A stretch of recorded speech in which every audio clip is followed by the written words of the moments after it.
ঘরে বসেই লাখ টাকা উপার্জন করতে পারবেন কিন্তু আপনিও। তো আশা করি সম্পূর্ণ ভিডিওটি দেখবেন আর ভিডিওটি দেখলে অবশ্যই আপনাদের উপকারে আসবে। তো আসসালামু আলাইকুম, আমি হচ্ছি প্রিয়াঙ্কা। আমার একটি ডেইলি লাইফ ভ্লগ নিয়ে আপনাদের কাছে চলে এলাম। তো অনেকদিন পর একটা ভ্লগ ক্রিয়েট করছি ইউটিউবের জন্য। আর অবশ্যই জানি এটা আপনি ইউটিউবেই দেখছেন। আর এখানে হচ্ছে আমি সকালে রান্না বসিয়ে দিচ্ছি। প্রথমে চালটা ধুয়ে নিচ্ছি, এখন হচ্ছে ভাতটা বসিয়ে দেব প্রথমে। তো চুলাটা জ্বালিয়ে আমি এখানে চালটা পরিষ্কার করে ধুয়ে ভাতটা বসিয়ে দিয়েছি। আর এখন হচ্ছে বাকি অন্যান্য কাজগুলো করব। আর এখানে আমি বড়ই শুকাতে দিচ্ছি, দেশি টক বড়ই যেটা আছে এটা হচ্ছে রোদে শুকিয়ে তারপর আচার বানালে কিন্তু খেতে অনেক মজা লাগে। আশা করি আপনারা যারা আমাদের দেশীয় মানুষ তারা অবশ্যই এরকম বড়ই আচার খেতে পছন্দ করেন। আর আমি কিন্তু আচার প্রায়ই বানিয়ে থাকি, যে কোনো সিজনের ফল দিয়েই হচ্ছে আমি আচার বানাই। আর এখানে আমার ছেলে বাহিরে খেলা করছে তার ছোট বাইকটা নিয়ে। তো এগুলো দেখছিলাম। আর এদিকে হচ্ছে আমি ভাত বসিয়ে দিয়েছি, ভাতটাও রান্না হচ্ছে। আর এখানে দেখেন আমাদের বাসায় কয়েকটা মুরগি আছে, তো সেই মুরগিগুলো হচ্ছে সকালে ভাবে ছেড়ে দিয়েছে আর ওদের খাবার দিয়েছে। সেই খাবারগুলো খেয়ে এখন হচ্ছে একটু ঘোরাঘুরি করতেছে আর কি। এখানে মোট 5টা মুরগি আছে। এই মুরগিগুলো একদম বাচ্চা ছিল, সেই বাচ্চা থেকে হচ্ছে এখন বড় সাইজের হয়ে গেছে।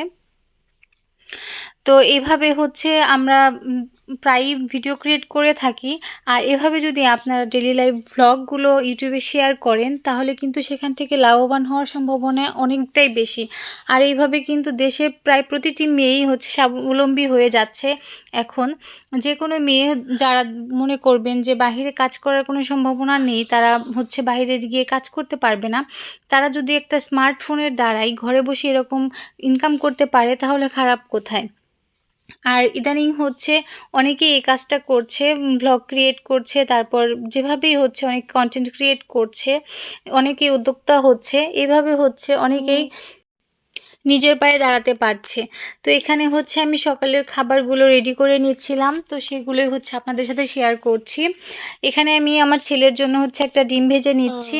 আর রায়ান হচ্ছে সকালবেলা একটা ডিম ভাজি হলে ওর খাওয়াটা ভালো হয়। ওর সকালবেলা হচ্ছে ওর নাস্তার মধ্যে প্রায়ই থাকে হচ্ছে ডিম ভাজি ভাত কিংবা ডিম ভাজি রুটি পরোটা এরকম।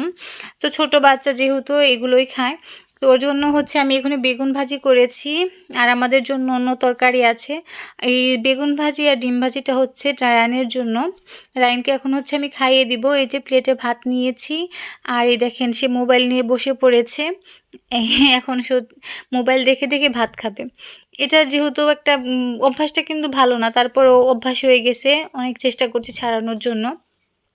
আর এখানে হচ্ছে আমার শ্বশুর বাজারে গিয়েছিল, সেখান থেকে মাছ নিয়ে এসেছে। এটা হচ্ছে দেশি গুলশা মাছ। তো এগুলো হচ্ছে দেখেন আমি কাটতে বসেছি। আর এখানে আমাদের বাসার যে বিড়ালটা ও করছে কি, আমি মাছ কেটে মানে আঁশটাগুলো ফালাচ্ছি আর ও হচ্ছে সাথে সাথে সেটা খেয়ে নিচ্ছে।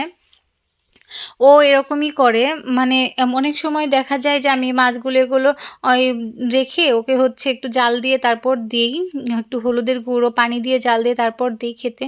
কিন্তু এরকম সবসময় এত তাড়াতাড়ি করে খাওয়ার জন্য কি বলবো, আজকে এভাবেই দিয়ে দিয়েছি।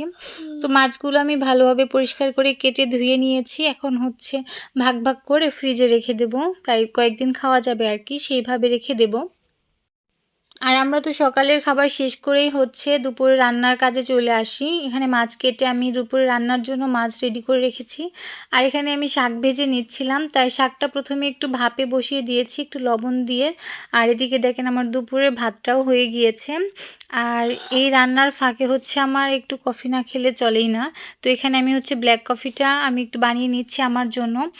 আর হঠাৎ করে কেমন যেন একটু মাথাটাও ধরেছিল, তাই একটু ব্ল্যাক কফিটা আগেই রান্নার ফাঁকে খেয়ে নিলাম। গরম পানি দিয়ে আর একটু চিনি আর হচ্ছে কফি দিয়ে মিক্স করে খেয়ে নিয়েছি। আর এখানে হচ্ছে আমি কফি খাওয়া শেষ করে রান্নার কাজে চলে এসেছি। এখানে হচ্ছে আমি সেই শাকটা ভেজে নিয়েছি। শাকটার নামটা আমি বলতে পারবো না, মনে নেই কী নামটা। আর এক চুলায় হচ্ছে শাক হচ্ছে আর এক চুলায় হচ্ছে আমি তরকারিটা চড়িয়ে দিয়েছি। এখানে হচ্ছে দেশি আলু দিয়ে টমেটো দিয়ে আর এই গুলশা মাছ দিয়ে রান্না করব। তো আমার শাকটাও ভাজি করা হয়ে গেছে, দেখতেই পাচ্ছেন কালারটা কত সুন্দর হয়েছে, একদম সবুজ সবুজই আছে। আর খেতেও কিন্তু অনেক ভালো হয়েছিল। আর রান্না শেষে ধনিয়া পাতা তো এখন দিতেই হবে, যেহেতু শীতকালীন সময়ের সবজি এটা, এটা না দিলে কিন্তু মনে হয় যে তরকারির স্বাদটাই পাওয়া যায় না এখন। তো এই তরকারিটা একটু আমি ঝোল করেছি। তো এটা হচ্ছে আমার সন্ধ্যার ক্লিপ। এই সময় হচ্ছে রায়ানকে আমি একটু নুডলস বানিয়ে দিচ্ছিলাম। সন্ধ্যায় হচ্ছে ও বিকেলে ঘুমায়, ঘুমিয়ে থেকে উঠে তারপর হচ্ছে ফিডারে দুধ খায়। তারপর হচ্ছে এটা সন্ধ্যার দিকে আমি ওকে একটু নুডলস বানিয়ে দিয়েছি। তো সেটাই খাবে এখন।